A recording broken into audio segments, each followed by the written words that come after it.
जब तक तुम्हारा शरीर शरीर छूटा कौन पूछता है यार। तुम चाहे जिस पद में हो और चाहे जितने बड़े यशस्वी हो, तुम्हारे मरने के बाद यहाँ जब भगवान का नाम नहीं ले रहे लोग, तो तुम्हारा नाम कहां से लेंगे। और तुम्हारे साथ जाएगा क्या, यहाँ का बैंक बैलेंस, यहाँ की वाह वाह, यहाँ की तुम्हारी पत्नी पुत्र परिवार। अरे जब देह नहीं जाएगा तो तुम्हारे साथ कुछ नहीं जाएगा। दुनिया में लाखों का मेला जुड़ा, हंसा जब जब उड़ा तो अकेला उड़ा। उसे अकेला भोगना पड़ता है, फिर नई योनियों में जाकर के दुर्गति भोगता है। इसलिए होश में रहो, जो पूर्व पाप का कर्म है उसे भोग लो हंसते हुए। आगे कोई पाप मत करो, नाम जप करो और अच्छे आचरण करते हुए विजय को प्राप्त हो। परमात्मा ने तुम्हें खेती दे दी और बीज दे दिया, अब बोते क्या हो ये तुम्हें देखना है। खेती दे दी भारत भूमि में मनुष्य शरीर, बीज दे दिया तुम्हारी बुद्धि। पाप कर्म बोते हो या पुण्य, गन्ना बोगे तो गन्ना मिलेगा, बम्बुल बोगे तो बम्बुल मिलेगा। या मनमानी आचरण करते इसके बाद भगवान को दोष देते। नहीं भाई, बहुत संभल करके करो, फिर देखो आपको आनंद आता है कि नहीं। हम अंदर की तुम्हें बात कहते हैं, यदि तुमसे पाप कर्म ना हो तो आप देखो आप सुख में ही डूबते चले जाओगे।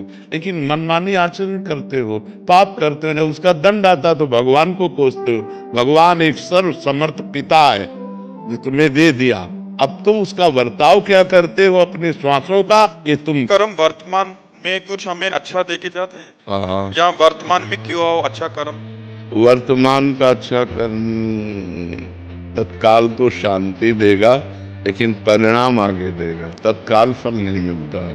नहीं तो अच्छे कर्म करने वाले दुखी देखे जाते हैं, बुरे कर्म करने वाले कहीं कहीं सुखी देखे जाते हैं। तो वर्तमान में वो बुरा कर रहा है तो उसका परिणाम भविष्य बुरा होगा।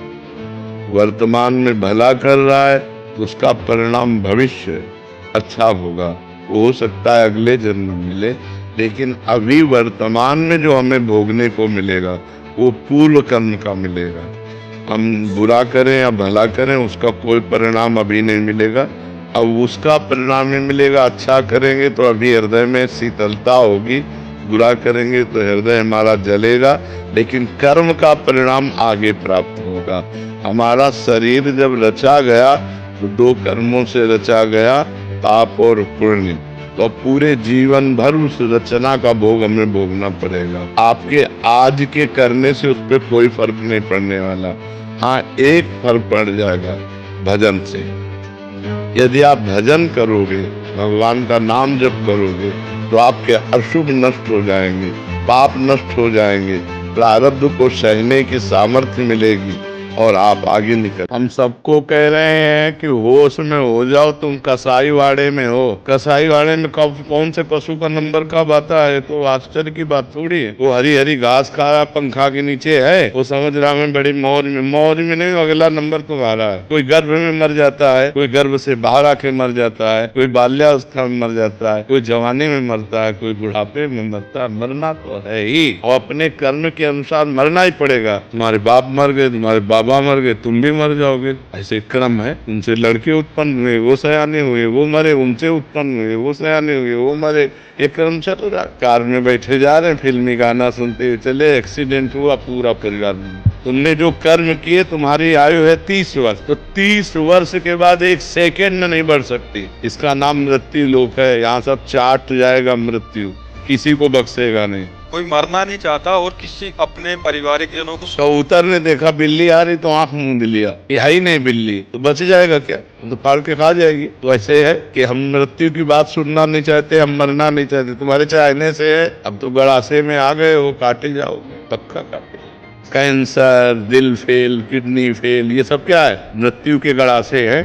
माते पूरे जगत को मार। और हम फूंक भी रहे दूसरे के शरीरों को, लेकिन ये ज्ञान नहीं कि ये मेरी भी दशा हो, मेरे शरीर की भी यही दशा होगी। आज से पाप नहीं करूंगा, आज से भगवान का भजन करूंगा, अच्छे कर्म करूंगा, दूसरों को सुख पहुंचाऊंगा। ये बात कहाँ आ रही दिमाग। फिर प्लानिंगें बन रही है, वैसा करना है, ऐसा करना है, ऐसा है। और प्लानिंग करते करते उनकी प्लानिंग हो गई। कमाई का कितना हिस्सा धर्म के मार्ग पर लगाना चाहिए? अगर कोई आपको एक्सीडेंट का केस दिखाई दे रहा है, आप दौड़ पड़ो, उसे उठाओ, गाड़ी में डालो, अस्पताल ले जाओ, जितना खर्चा लगे लगाओ। कोई भूखा दिखाई दे रहा है, अपनी भोजन की थाल उसे दे दो। कोई ठंडी से कांप रहा है, अपना कपड़ा उसे दे दो। ऐसा नहीं है कि हम महीने में निकाल करके रखें। हमें जहाँ जरूरत पड़ी, बहुत आ रहा हो करोड़ों में, बहुत मिशन खुले ऐसे जो धर्मार्थ मिशन है, उनमें आप दे सकते हो। लेकिन गृहस्थी में जितना आ रहा है, अपने परिवार का पोषण करो, भगवान की घर में सेवा विराजमान करो, अतिथि सेवा करो, भूखे टूटे के साधु संत महात्मा, बीमार पशु पक्षी कोई भी हो, उसकी सेवा की भावना रखो। उसमें भी ये नहीं देखना है कि हमारा दशांश खत्म हो गया तो अब हम क्या खर्चा करें। नहीं, हम 2-4 दिन भले भूखे रह जाएं, लेकिन आज ये बीमार आदमी है, इसको हम दवाई दिलाते हैं, आज इसकी हम सेवा करते हैं। सेवा करने की भावना रखो, दान देने की भावना मत रखो। सेवा करने के लिए हमारे पास जो कुछ तन मन धन है, अगर जरूरत पड़े हम दूसरों की सेवा में तन से भी लगेंगे, मन से भी लगेंगे और धन से भी लगेंगे। हमारी भावना तो ये है, हे भगवान आपकी दी वस्तु हमारे पास है, जब जरूरत जहाँ जैसे पड़े हमें प्रेरित कर देना, हम सेवा कर देंगे।